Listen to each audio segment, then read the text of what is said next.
हमारे देश को biggest democracy of the world कहा जाता है, दुनिया का सबसे बड़ा लोकतंत्र। यहाँ पर लोग अपनी मनपसंद की सरकारें चुनते हैं और फिर फेडरल गवर्नमेंट है। फेडरल गवर्नमेंट हर स्टेट का जो बनता हक है वो उनको देती है, above the politics level, above the party level. लेकिन पिछले कुछ समय से जो हम देख रहे हैं कि लोकतंत्र का गला धीरे धीरे करके काटा जा रहा है। नॉन बीजेपी जितनी भी गवर्नमेंट हैं उनको चाहे तो सीधा डायरेक्ट सेंट्रल की तरफ से फंडिंग रोक के, चाहे गवर्नर्स के थ्रू किसी न किसी तरीके से उनको तंग किया जाता है। आम आदमी पार्टी को तो बहुत ही स्पेशल निशाने पर लिया हुआ है, क्योंकि आम आदमी पार्टी एक ऐसी पार्टी है जो बहुत तेज़ी से बढ़ रही है। नेशनल पार्टी बन गई है, सिर्फ महज 10 साल की उम्र है लगभग। तो ऐसे में बीजेपी का ये सोचना कि कांग्रेस को तो झेल लेंगे, कांग्रेस के साथ तो मिले भी हुए हैं ये, कांग्रेस को तो झेल लेंगे, लेकिन तीसरा कोई पैदा ना हो जाए, इस सिलसिले में उन्होंने दिल्ली में हमारे नेताओं पर ईडी के पर्चे बनाए, शराब घोटाले के पर्चे बनाए, हमारे बड़े बड़े नेताओं को जेल में किया। अरविंद केजरीवाल को जेल में दिया, एक सिटिंग सीएम को, हमारे डिप्टी सीएम को जेल में, हमारे राज्यसभा मेंबर संजय सिंह जेल में। जितने भी हमारे पर्दे के पीछे भी अगर काम करने वाले कोई कार्यकर्ता या कोई हमारे पॉलिसी मेकर थे, सबको जेल में दिया गया, डराया गया, धमकाया गया, बीजेपी ज्वाइन कर लो वरना मुश्किल हो जाएगी। तो जो ये डराने की, धमकाने की राजनीति है ये लगातार जारी है पूरे देश में। बंगाल में डीजीपी से लेकर सारे अफसर बदल दिए, क्योंकि इलेक्शन है। इलेक्शन लोगों से नहीं जीतते, ये इलेक्शन अपने ईडी, सीबीआई या इलेक्शन कमीशन या फिर जो अपने और डिपार्टमेंट हैं डराने वाले, ये उनके जरिए जीतते हैं।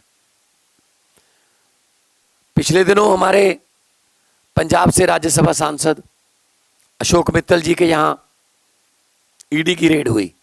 जो लवली यूनिवर्सिटी चलाते हैं वहाँ पे 40,000 के करीब स्टूडेंट जो है वो शिक्षा लेता है। 35 से ज़्यादा कंट्रीज से वहाँ पे स्टूडेंट जो है पढ़ने के लिए आते हैं। क्योंकि वो आम आदमी पार्टी के राज्यसभा के सांसद हैं, इसलिए अचानक से वो दागी हो गए। आज संजीव अरोड़ा जी के घर पे इस समय ईडी की रेड चल रही है। संजीव अरोड़ा जी हमारे बिजली मंत्री हैं, हमारे लोकल बॉडीज मिनिस्टर हैं। बुरी तरह से उन्होंने बीजेपी को हराया था बाई इलेक्शन में लुधियाना से, तो आज वो भी दागी हो गए। मतलब क्या है? मतलब है बीजेपी द्वारा 2027 के विधानसभा की चुनाव की तैयारी शुरू। ईडी भेजो, इनकम टैक्स भेजो, नोटिस भेजो, डराओ, क्योंकि इनको तो 117 बंदे नहीं मिल रहे इलेक्शन में। इलेक्शन लड़ने के लिए 117 बंदे नहीं मिल रहे बीजेपी को, तो वो कह रही है ईडी भेज के डराओ, जा तो तुम लड़ो ना, जा हमारे वॉशिंग मशीन में से निकलो। तो बहुत ही खतरनाक रुझान है, लोकतंत्र की हत्या हो रही है। इसकी कड़े शब्दों में निंदा भी करते हैं, और सिर्फ और सिर्फ नॉन बीजेपी सरकारों को तंग किया जा रहा है। सिर्फ और सिर्फ विपक्ष के नेताओं पर ये ईडी का जो डंडा चलता है, और निकलता कुछ भी नहीं है उसमें। अरविंद केजरीवाल और मनीष सिसोदिया जी को बाइज्जत बरी कर दिया गया। बरी भी नहीं कहूँगा मैं, मुकदमा ही नहीं शुरू हो सकता उन दस्तावेजों को के आधार पर। इसका मतलब इतना झूठा केस था कि मुकदमा ही नहीं हो सकता, लेकिन कहते हैं एक बार अंदर कर दो, बाद में इलेक्शन होने दो, फिर देखते हैं बाद में क्या होता है। हाँ, अगर कोई इनके आगे झुक गया,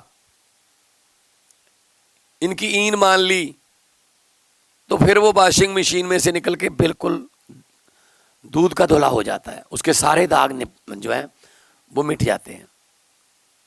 क्या ये डेमोक्रेसी है? क्या ये लोकतंत्र है? ये डेमोक्रेसी नहीं है, ये डिक्टेटरशिप है। इन्होंने अभी बिहार का मुख्यमंत्री बनाया सम्राट चौधरी। कौन है वो? उस पर 7 कत्लों के केस का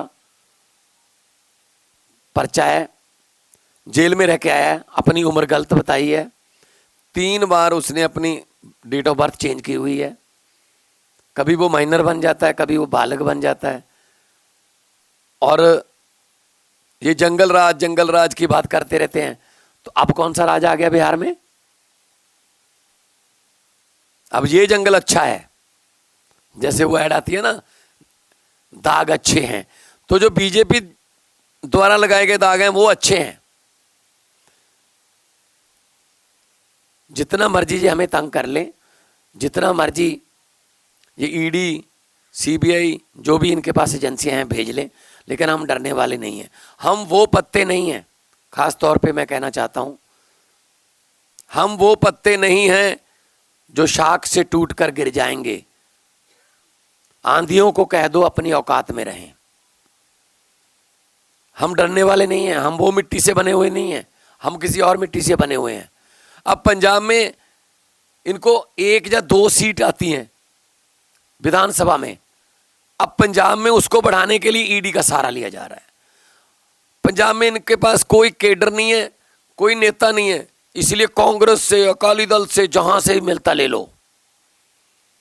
कांग्रेस का प्रधान ले लिया, कांग्रेस का एक्स सीएम ले लिया, कांग्रेस का एक्स खजाना मंत्री ले लिया, कांग्रेस का एमएलए ले लिया, कांग्रेस का एक्स एमपी ले लिया,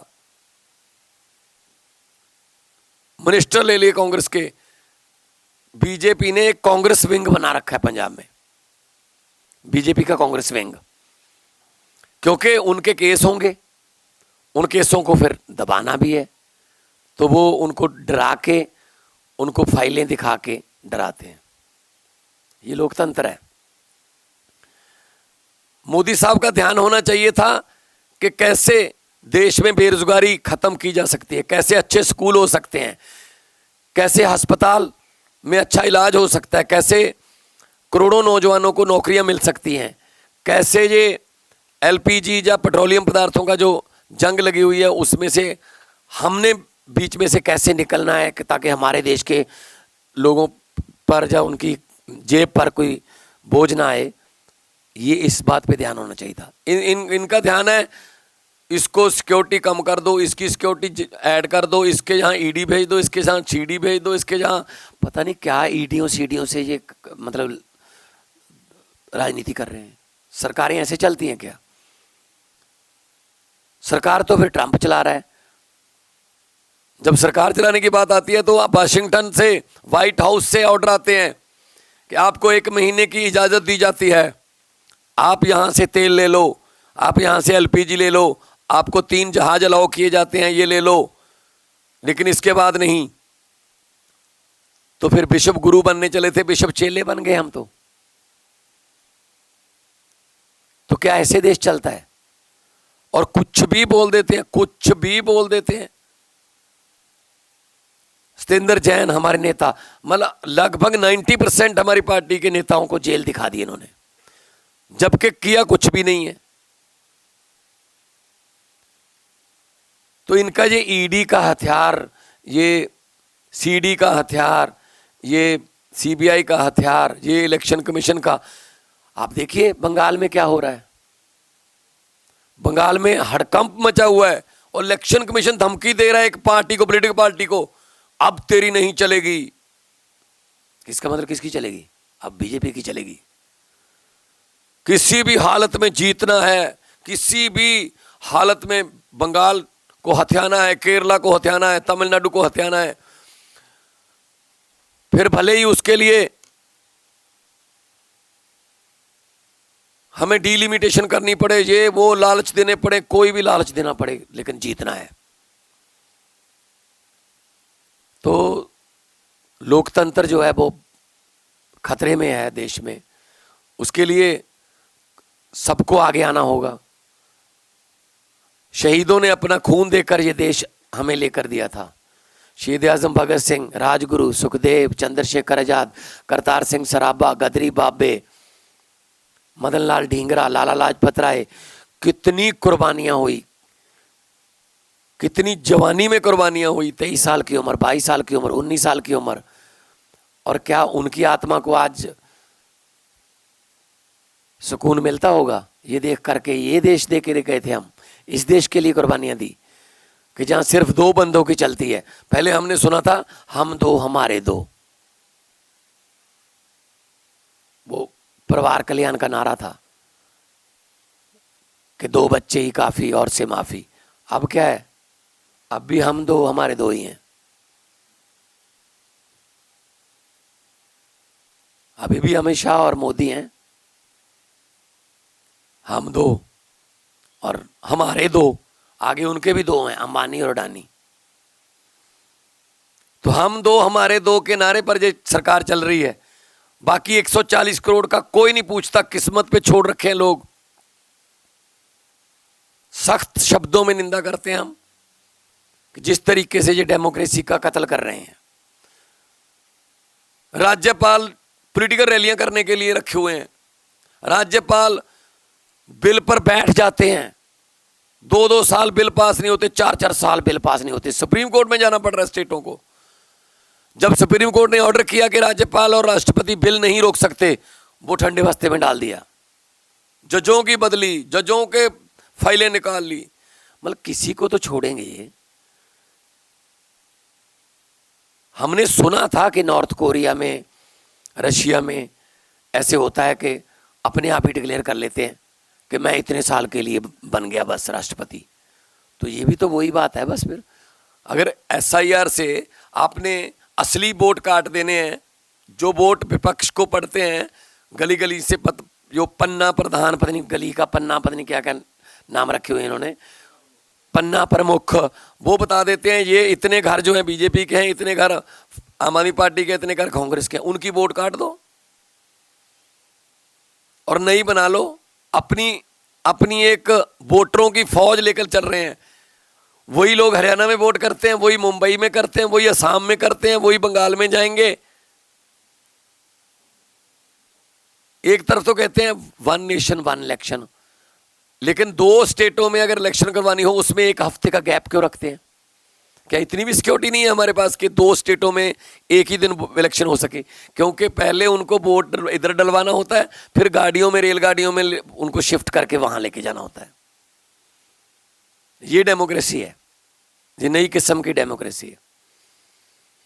ये शहीदों की कुर्बानी जो है, ये उस पर कलंक लगा रहे हैं जी। जिस डेमोक्रेसी की उन्होंने उम्मीद की थी, जिसके लिए उन्होंने लाला लाजपत राय ने डंडे खाए, भगत सिंह ने फांसी के रस्से चूमे, और इनका तो कोई नुकसान नहीं हुआ ना पार्टीशन में। 10 लाख बंदा तो हमारा मरा ना।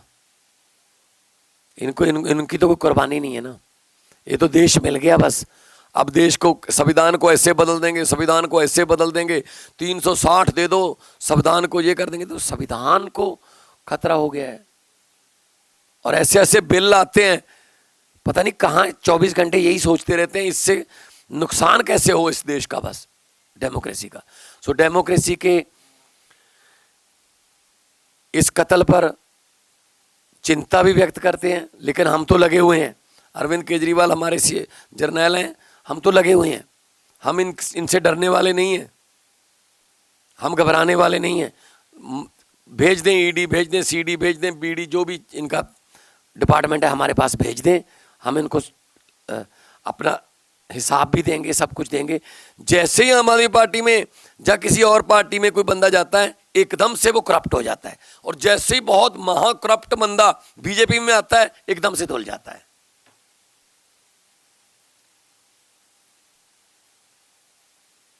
तो ये वॉशिंग मशीन जो बना रखी है बीजेपी ने, ज्यादा देर नहीं चलेगी। अगर वॉशिंग मशीन में ज्यादा देर दागी कपड़े डालते रहोगे तो एक दिन उसका भी फिल्टर बंद हो जाता है। ख्याल रखना चाहिए सिकंदर दुनिया जीतने लगा था 17.5 साल की उम्र में, जीतता गया आगे बढ़ता गया, जीतता गया आगे बढ़ता गया, पीछे वापस जाना भूल गया था वो। जब तक वो वापस आने के बारे में सोचने लगा तो जो जख्मी राजे थे वो तैयार हो गए थे कि आ जा, वापस कैसे जाएगा, आ जा। तो कोई ना कोई दिन इनका भी आएगा। 100 सुनार की एक लोहार की, 100 दिन चोर ਦਾ 1 दिन ਸਾਧ ਦਾ। ਸੋ ਅੱਜ ਜਿਹੜਾ ਇਹ ਸਾਡੇ ਈਡੀ ਦੇ ਛਾਪੇ ਮਾਰ ਕੇ ਜਾਂ ਸਾਨੂੰ ਡਰਾਉਣ ਦੀ ਕੋਸ਼ਿਸ਼ ਕਰ ਰਿਹਾ, ਇਹ ਬਹੁਤ ਕਾਇਰਾਨਾ ਕਾਰਵਾਈ ਹੈ। ਸਖਤ ਸ਼ਬਦਾਂ 'ਚ ਨਿੰਦਾ ਕਰਦੇ ਹਾਂ ਅਸੀਂ ਉਹਨਾਂ ਨੂੰ। ਸਾਰਾ ਇਸ ਤੋਂ ਪਹਿਲਾਂ ਵੀ ਸਾਡੇ ਗੱਜਣ ਮਾਜਰੇ ਤੇ ਪੁਰਾਣੇ ਕੇਸ ਕੱਢ ਲਏ ਸਾਡੇ MLA ਤੇ। ਇਹਨਾਂ ਦੇ ਆਪਣੇ ਜਿਹੜੇ ਨੇ ਉਹਨਾਂ ਦੇ ਘੁਟਾਲੇ ਜਿਹੜੇ ਨੇ ਉਹ ਮਤਲਬ ਮਾਫ ਨੇ, ਉਹ ਮਾਫ ਹੈ, ਉਹ ਆਮ ਮਾਫੀ 'ਚ ਆ ਜਾਂਦੇ ਨੇ। ਸੋ ਸਖਤ ਸ਼ਬਦਾਂ 'ਚ ਵਿਰੋਧ ਕਰਦੇ ਹਾਂ ਅਤੇ ਅਸੀਂ ਲੜਾਂਗੇ। ਅਸੀਂ ਸੱਚਾਈ 'ਤੇ ਖੜ੍ਹੇ ਹਾਂ। ਸੱਚ ਨੂੰ ਆਂਚ, ਸਾਂਚ ਕੋ ਆਂਚ ਹੋਤੀ ਹੈ। ਕਿਉਂਕਿ ਫਰਕ ਬਣਾਉਣ ਦੀ ਲੋੜ ਨਹੀਂ। ਮੈਂ ਸਾਡੇ ਕਾਰਜਕਰਤਾਵਾਂ ਨੂੰ ਵੀ, ਸਾਡੇ ਸਾਰੇ ਵੈਲਵਿਸ਼ਰਾਂ ਨੂੰ ਔਰ ਦੇਸ਼ ਵਾਸੀਆਂ ਨੂੰ ਕਹਿਣਾ ਚਾਹੁੰਦਾ, ਇਨਸਾਫ ਦਾ ਦਿਨ ਨਹੀਂ ਚੜ੍ਹਨਾ ਜੋ ਲੋਕਾਂ ਦੇ ਦਿਲ 'ਚੋਂ ਇਹ ਡਰ ਨਹੀਂ ਜਾਂਦਾ। ਮੈਂ ਲੋਕਾਂ ਨੂੰ ਇਹ ਕਹਿਣਾ ਚਾਹੁੰਦਾ ਕਿ ਰਾਤ ਲੰਮੀ ਹੋਣ ਦਾ ਮਤਲਬ ਸੂਰਜ ਮਰ ਨਹੀਂ ਜਾਂਦਾ। ਸੂਰਜ ਚੜ੍ਹੂਗਾ ਇਨਸਾਫ ਦਾ, ਇੱਕ ਨਾ ਇੱਕ ਦਿਨ ਚੜ੍ਹੂਗਾ। 700-800 ਰਾਜ ਕਰ 700-800 ਸਾਲ ਰਾਜ ਕਰਕੇ ਗਏ ਮੁਗਲ ਸਾਡੇ 'ਤੇ, ਅਤੇ ਫਿਰ ਵੀ ਖਤਮ ਹੋ ਗਏ। ਹਾਲਾਂਕਿ ਕੋਈ ਵਿਰੋਧੀ ਪਾਰਟੀ ਨਹੀਂ ਸੀ ਉਸ ਵੇਲੇ, ਕਿਉਂਕਿ ਨਾ ਘਸੁੰਨ ਮਾਰਦਾ, ਨਾ ਲੱਤ ਮਾਰਦਾ। ਰੱਬ ਜਦੋਂ ਮਾਰਦਾ ਮੱਤ ਮਾਰਦਾ। ਇਹਨਾਂ ਦੀ ਮੱਤ ਵੱਜੀ ਹੋਈ ਹੈ ਹੁਣ। ਜਿਸ ਕਿਸਮ ਦਾ ਹੰਕਾਰ, ਜਿਸ ਕਿਸਮ ਦਾ ਪ੍ਰਾਊਡ ਲੈ ਕੇ ਇਹ ਤੁਰ ਰਹੇ ਨੇ, ਪੂਰੀ ਦੁਨੀਆ 'ਚ ਲਾਹਨਤਾਂ ਪੈ ਰਹੀਆਂ ਨੇ ਇਸ ਵਕਤ। ਸਿਰਫ ਚੰਦ ਮੀਡੀਆ ਵਾਲੇ ਨੇ ਜਿਹੜੇ ਕਹਿੰਦੇ ਨੇ ਕਮਾਲ ਕਾ ਮਾਸਟਰ ਸਟ੍ਰੋਕ, ਨਰੇਗਾ ਹਟਾ ਦਿਓ ਤਾਂ ਵੀ ਮਾਸਟਰ ਸਟ੍ਰੋਕ, ਨਰੇਗਾ ਲਾ ਦਿਓ ਤਾਂ ਵੀ master stroke, operation ਸੰਦੂਰ master stroke, Trump ਨੇ ਆਪਰੇਸ਼ਨ ਸੰਦੂਰ ਬੰਦ ਕਰਾਤਾ ਮਾਸਟਰ ਸਟ੍ਰੋਕ, ਈਰਾਨ ਨਾਲ ਕੋਈ ਲੜਾਈ ਨਹੀਂ ਸੀ ਮਾਸਟਰ ਸਟ੍ਰੋਕ, ਹੁਣ ਆਪਾਂ ਉੱਥੋਂ ਲਿਆ ਕਰਾਂਗੇ ਤੇਲ ਫਲਾਣੇ ਤੋਂ ਤਾਂ ਮਾਸਟਰ ਸਟ੍ਰੋਕ। ਉਹਨਾਂ ਦੇ ਇੰਨੇ ਮਾਸਟਰ ਸਟ੍ਰੋਕ ਨੇ ਕਿ ਉਹ ਤਾਂ ਉਹਨਾਂ ਨੂੰ ਤਾਂ ਲਿਖ ਕੇ ਆਉਂਦਾ ਜੀ ਕਿ ਆਹ ਪੜ੍ਹਨਾ ਬਈ ਅੱਜ ਸ਼ਾਮ ਨੂੰ, ਉਹ ਪੜ੍ਹ ਦਿੰਦੇ ਨੇ। ਕੋਈ ਗੱਲ ਨਹੀਂ। ਹੰਗਰੀ 'ਚ ਹੋਇਆ ਤੁਸੀਂ ਦੇਖਿਓ ਹੁਣ, ਹੰਗਰੀ ਦੀ ਉੱਥੇ ਵੀ ਐਂ ਕਰਦੇ ਸੀ। ਉਹਨੇ ਜੁਡੀਸ਼ਲੀ ਵੀ ਖਰੀਦ ਰੱਖੀ ਸੀ, ਉਹਨੇ ਮੀਡੀਆ ਵੀ ਖਰੀਦ ਰੱਖਿਆ ਸੀ, ਉਹਨੇ ਸਭ ਕੁਛ ਸਾਰੇ ਸੋਰਸਿਸ ਰਿਸੋਰਸਿਸ ਸਾਰੇ ਖਰੀਦ ਰੱਖੇ ਸੀ ਹੰਗਰੀ ਦੀ, ਜਿਹੜਾ ਡਿਕਟੇਟਰ ਸੀਗਾ। ਵੋਟਾਂ ਪਵਾਈਆਂ, ਬਹੁਤ ਬੁਰੀ ਤਰ੍ਹਾਂ ਹਾਰ ਗਿਆ। ਜਦੋਂ ਲੋਕ ਇੱਕ ਪਾਸੇ ਹੋ ਜਾਣ ਨਾ, ਹਨੇਰੀ ਆਵੇ, ਫਿਰ ਹਨੇਰੀ ਅੱਗੇ ਕੁਛ ਨਹੀਂ ਹਟਦਾ ਹੁੰਦਾ। ਸੋ ਮੈਂ ਇਹਨਾਂ ਨੂੰ ਕਹਿਣਾ ਚਾਹੁੰਦਾ 2027 ਦੀ ਜੇ ਤਿਆਰੀ ਕਰਨੀ ਹੈ ਤਾਂ ਲੋਕਾਂ 'ਚ ਜਾ ਕੇ ਕਰੋ, ਨਾ ਕਿ ਈਡੀਆਂ ਸੀਡੀਆਂ ਨਾਲ। ਬਹੁਤ ਬਹੁਤ ਧੰਨਵਾਦ, ਬਹੁਤ ਬਹੁਤ ਮਿਹਰਬਾਨੀ। ਤਾਂ ਮੁੱਖ ਮੰਤਰੀ ਭਗਵੰਤ ਮਾਨ ਦੇ ਵੱਲੋਂ ਅਹਿਮ ਪ੍ਰੈਸ ਕਾਨਫਰੰਸ ਕੀਤੀ ਗਈ। ਸਿੱਧੇ ਤੌਰ ਤੇ ਕੇਂਦਰ ਸਰਕਾਰ ਦੀ ਭਾਰਤੀ ਜਨਤਾ ਪਾਰਟੀ ਤੇ ਨਿਸ਼ਾਨੇ ਸਾਧੇ ਗਏ ਨੇ ਤੇ ਇਸ ਦੇ ਨਾਲ ਹੀ ਸੀਐਮ ਮਾਨ ਦੇ ਵੱਲੋਂ ਕਿਹਾ ਗਿਆ ਹੈ ਕਿ ਭਾਰਤੀ ਜਨਤਾ ਪਾਰਟੀ ਲੋਕਤੰਤਰ ਦੀ ਹੱਤਿਆ ਕਰ ਰਹੀ ਹੈ, ਕਤਲ ਕਰ ਰਹੀ ਹੈ। ਪਹਿਲਾਂ ਸਾਡੇ ਦਿੱਲੀ ਦੇ ਵਿੱਚ ਕਈ ਵੱਡੇ ਲੀਡਰਾਂ ਨੂੰ ਜੇਲ੍ਹ ਦੇ ਵਿੱਚ ਪਹੁੰਚਾਇਆ ਤੇ ਹੁਣ ਪੰਜਾਬ ਦੇ ਵਿੱਚ ਨਿਸ਼ਾਨੇ ਤੇ ਲਿਆ ਜਾ ਰਿਹਾ ਹੈ। ਤੇ ਇਸ ਦੇ ਨਾਲ ਹੀ ਸੀਐਮ ਮਾਨ ਇਹ ਵੀ ਕਹਿੰਦੇ ਹੋਏ ਨਜ਼ਰ ਆਏ ਨੇ ਕਿ ਜਿਸ ਤਰ੍ਹਾਂ ਦੀ ਕਾਰਵਾਈਆਂ ਕੇਂਦਰ ਸਰਕਾਰ ਦੇ ਵੱਲੋਂ ਕਰਵਾਈਆਂ ਜਾ ਰਹੀਆਂ ਨੇ, ਇਹਨਾਂ ਕਾਰਵਾਈਆਂ ਤੋਂ ਆਮ ਆਦਮੀ ਪਾਰਟੀ ਡਰਨ ਵਾਲੀ ਨਹੀਂ। ਤਾਂ ਬੀਜੇਪੀ ਦੇ ਵਿੱਚ ਕਿਸੇ ਕਿਸਮ ਦਾ ਹੰਕਾਰ ਹੈ। ਮੁੱਖ ਮੰਤਰੀ ਭਗਵੰਤ ਮਾਨ ਇਹ ਵੀ ਜ਼ਿਕਰ ਕਰਦੇ ਹੋਏ ਨਜ਼ਰ ਆਏ। ਸਿੱਧੇ ਤੌਰ ਤੇ ਸੰਜੀਵ ਅਰੋੜਾ ਦੇ ਘਰ ਤੇ ਜੋ ਈਡੀ ਦੀ ਰੇਡ ਚੱਲ ਰਹੀ ਹੈ, ਉਸ ਤੋਂ ਬਾਅਦ ਮੁੱਖ ਮੰਤਰੀ ਭਗਵੰਤ ਮਾਨ ਦੇ ਵੱਲੋਂ ਪ੍ਰੈਸ ਕਾਨਫਰੰਸ ਕੀਤੀ ਗਈ ਤੇ ਇਸ ਦੌਰਾਨ ਇਸ ਈਡੀ ਦੀ ਰੇਡ ਨੂੰ ਲੈ ਕੇ ਕੇਂਦਰ ਦੀ ਭਾਜਪਾ ਸਰਕਾਰ